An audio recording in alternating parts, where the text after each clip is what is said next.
Ang kwentong ito ay tungkol sa isang babaeng pinatay at isinilid sa maleta ang katawan dahil sa panlalait. Sino ang babaeng ito at sino ang pumatay sa kanya? Welcome to Tagalog Story Files. Kung ikaw ay mahilig sa kwentong krimen, katatakutan, trivias at general knowledge ay huwag kalimutang mag-follow at mag-subscribe. Si Ekaterina Karaglanova ay pinanganak noong July 13, 1994 sa Russia. Siya ay mula sa pamilya ng mga doktor. Ang kanyang ama ay neurologist at ang kanyang ina naman ay isang cardiologist. Si Ekaterina ay lumaki bilang isang mabuti at matalinong estudyante. Siya rin ay may angking talino kaya't mabilis siyang natuto ng iba't ibang lengguwahe. Habang siya ay nag-aaral, ang naging paborito niyang subject ay humanitarian.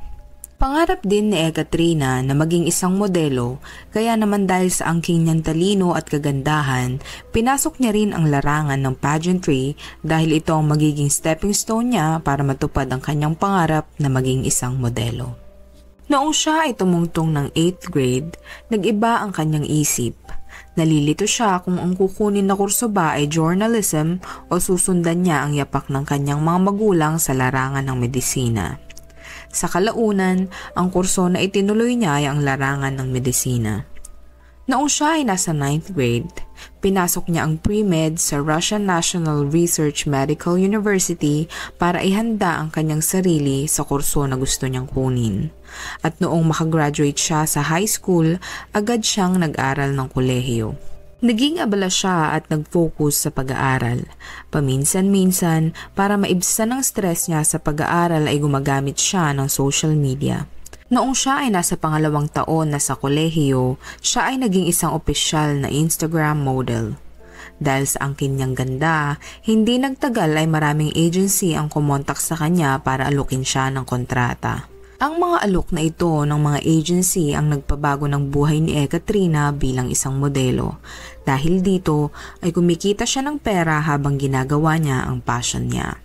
Kalaunan, naging modelo na din siya ng iba't ibang beauty products kaya't siya ay binansagan na din bilang isang beauty vlogger. Bawat proyekto na kanyang pinopost sa kanyang social media ay may kaukulang bayad. Dahil dito, nagagawa na niyang bilhin ang mga gusto niya at puntahan ang mga lugar na nais niya. Bukod sa pagiging estudyante, social media influencer at pagiging modelo, isinabay din ni Ekaterina ang pagsali sa mga beauty pageants. Noong taong 2018, nasungkit niya ang first runner-up sa beauty pageant.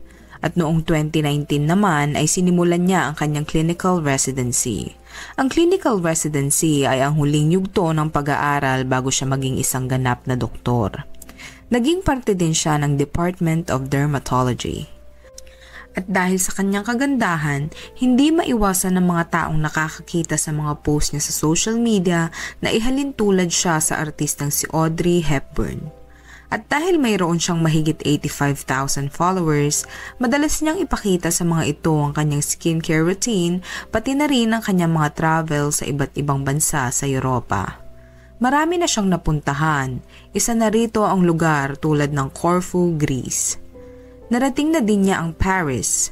Nag-post siya ng picture sa kanyang social media kung saan makikita na kumakain siya sa isang fine dining restaurant. Ang buwan ng Hulyo ay espesyal para kay Ekaterina at sa kanyang mga mahal sa buhay.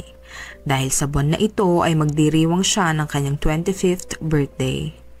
Kaya't noong July 23 ay kinontak siya ng kanyang mga magulang para tanungin kung ano ang plano nito sa kanyang kaarawan.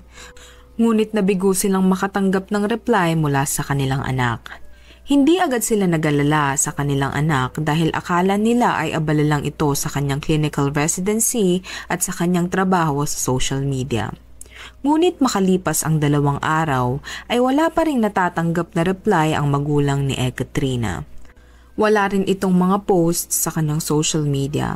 Dahil doon, sinubukang kontakin ng magulang ni Ekaterina ang landlord ng kanyang tinutuluyan na apartment para ipagtanong ang dalaga. Ngunit maski umano ang tawag ng landlord ay hindi sinasagot ni Ekaterina. Kaya't minabuti nila na puntahan ito sa kanyang apartment para tignan ang kalagayan ng dalaga. Nang makarating sila sa apartment, ay sinamahan sila ng landlord patungo sa kwarto ni Ekaterina. Gamit ang master key, sinubukan nilang buksan ang kwarto nito. Nang mabuksan ito, nakita nila na malinis ang loob. Tanging ang suitcase lang na nasa gitna ng lugar ang kapansin-pansin na nakakalat. Agad-agad nilapitan ng ama ni Ekaterina ang suitcase para tignan. Ngunit habang siya ay papalapit, siya ay kinakabahan dahil napansin niya na may nakausling tila binti sa loob nito. Kaya't agad-agad niyang binuksan ito. Nang mabuksan niya ito, laking gulat niya dahil tumambad sa kanya ang walang buhay at hubad na katawan ni Ekaterina. Sa sobrang gulat ng ina nito ay napasigaw ito. Sa sobrang lakas ng kanyang sigaw ay nadinig ito ng mga kapitbahay na tenants at nagsilabasan ang mga ito. Nang makita nila ang karumal-dumal na sinapit ni Ekaterina ay agad-agad silang tumawag ng mga pulis. Ang ama naman ni Ekaterina ay agad-agad tumawag ng ambulansya. Nang dumating ang mga medical responders at nang masuri si Ekaterina ay malungkot nilang sinabi na wala na silang magagawa dahil huli na ang lahat at wala na itong buhay. Ang lahat ng tagahanga at followers ni Ekaterina ay nalungkot sa nangyari sa kanya. Ngunit mas nagulat at nabahala sila nang malaman ang buong detalye sa pagkamatay ni Ekaterina. Ayon sa interview sa mga otoridad, si Ekaterina ay tadtad ng saksak sa kanyang leeg at dibdib. Dagdag din nila na kung sino man ang pumatay dito ay galit na galit dahil ang sararin ay hindi na kontento sa pagsaksak sa kanya dahil ultimo ang leeg umano nito ay ginilitan din na senyales na may personal na galit sa kanya ang pumatay dahil sinigurado nito na hindi na siya mabubuhay pa. Malaking katanungan sa pamilya ni Ekaterina at ng mga tagahanga niya kung sino ang may gawa nito. Sino ang pumatay sa isang mabuting tao na walang ibang ginawa kundi makamit ang kanyang mga pangarap? Ang tanong na yan ay masasagot nang matapos ang investigasyon ng mga otoridad at ang krimen na nangyari ay magpapatotoo na hindi lahat ng nakikita mo sa social media ay totoo. Habang nag-iimbestiga ang mga otoridad, ibinahagi ng ama ni Ekaterina na ang suitcase kung saan isinilid ang walang buhay na katawan ng dalaga ay ang madalas niyang gamitin tuwing siya ay nagta-travel. Ang suitcase na iyon din umano ang nakatakdang gamitin nito para sa biyahe niya papuntang Netherlands dahil doon niya balak i-celebrate ang kanyang kaarawan. Sinuri ng mga otoridad ang bawat sulok ng apartment ni Ekaterina para maghanap ng ebidensya na maaring magturo kung sino ang gumawa nito sa kanya. Ngunit nabigo ang mga ito na makahanap ng kahit ano sa apartment ni Ekaterina. Ayon sa kanila, walang signs of struggle at walang murder weapon. Ibig sabihin, walang foul play na nangyari sa loob ng kanyang apartment. Dagdag din ng mga otoridad na maaring nilinis maigi ng salarin ang buong apartment para walang makitang ebidensya at pinano umano maigi ang pagpatay dito. Gaya ng normal na investigasyon, sinimulan ng mga otoridad ang elimination process, kung saan i-interviewin ang mga malalapit na tao sa biktima.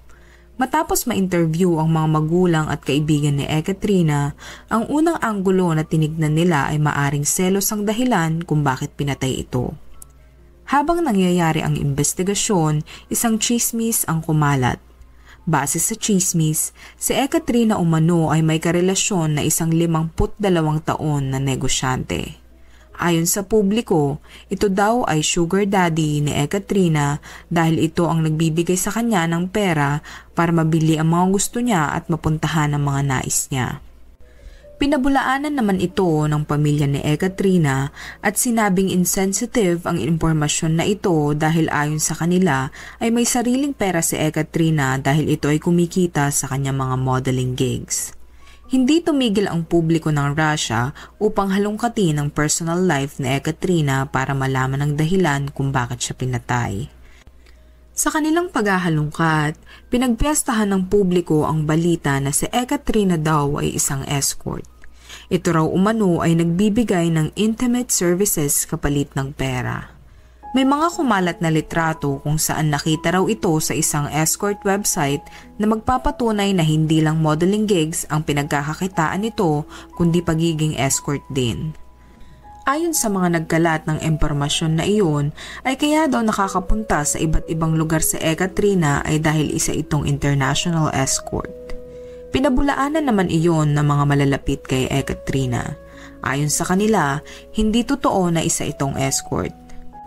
Ang mga kumalat na balita ay hindi nakatulong sa investigasyon at hindi rin ito pinag-aksayahan ng oras ng mga otoridad dahil nakafocus sila sa paghahanap kung sino ang totoong pumatay sa biktima. Habang kumakalat ang mga bali-balita tungkol kay Ekaterina, tahimik namang kumikilos ang mga otoridad. Hiningi nila ang kopya ng CCTV ng building kung saan ito nakatira. Doon, nakakuha sila ng mga detalye na magtuturo kung sino ang salarin sa pagpatay kay Ekaterina.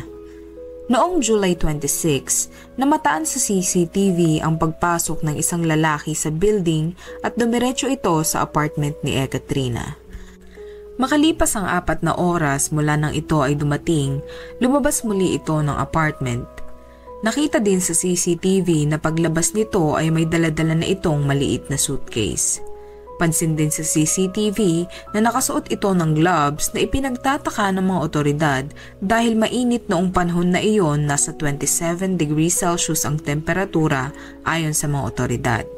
Ang mga investigador ay agad-agad hinanap ang lalaking nakita sa CCTV dahil malaki ang hinala nila na ito ang salarin sa pagpatay kay Ekaterina. Ipinakita ng mga otoridad ang lalaki sa CCTV sa pamilya ni Ekaterina at agad naman itong kinilala bilang ex-boyfriend ng dalaga.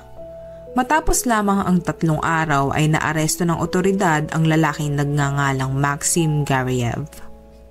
Sa isang video, inamin ni Maxim na sila ay may relasyon ni Ekaterina. Ayon kay Maxim, tuwing sila ay magkikita ni Ekaterina ay lagi niya itong binibigyan ng pera. Ngunit isang araw ay nakapaghiwalay na lang daw ito bigla sa kanya sa hindi malaman na dahilan. Matapos makipaghiwalay ni Ekaterina kay Maxim, ay agad nitong sinagot ang manliligaw niyang isang negosyante na mas matanda sa kanya. Plano ni Ekaterina at ng bago niyang nobyo na ipagdiwang ang kanyang kaarawan sa ibang bansa. Ayon kay Maxim, gusto niyang makita si Ekaterina bago ito umalis ng bansa, kaya naman nagdesisyon siya na bisitahin ito sa kanyang apartment. Ngunit ang dapat sanang magandang pag-uusap at pagpapaalam ni Maxim ay nauwi sa sigawan dahil doon ay nangyari ang isang karumal-dumal na krimen. Dagdag din ni Maxim na nagdilim ang kanyang paningin dahil nilait siya ni Ekaterina ng pangit. At kahit daw plastic surgery ay hindi makakatulong sa kanyang pagmumukha. Nilait din umano ni Ekaterina ang kanyang katayuan sa buhay dahil hindi siya ganun kayaman. Noong March 3, 2020, isang taon matapos ang krimen, nag-umpisa na ang paglilitis sa kaso ng pagpatay kay Ekaterina. Pinagpiyastahan ng media ang background ni Maxim at naungkat na ito pala ay sumailalim sa napakaraming cosmetic surgery procedure para maging kamukha ni Ken, isang male version ni Barbie doll. Sa loob din ng korte ay isiniwalat sa publiko na hindi lang 4 na beses sinaksak ni Maxim si Ekaterina kundi 19 na beses. Ang kampo ni Maxim ay binahagi sa korte na siya ay isang highly educated na IT specialist at hindi basta-bastang mananakit kung hindi ito kinanti ni Ekaterina. Para makakuha ng simpatsya ay dinungisan ng kampo ni Maxim ang pagkatao ni Ekaterina. Ipinakita nila ang mga ebidensya na magpapatunay na may relasyon silang dalawa at madalas umano ay binabayaran pa ni Maxim si Ekaterina para lamang may mangyari sa kanila.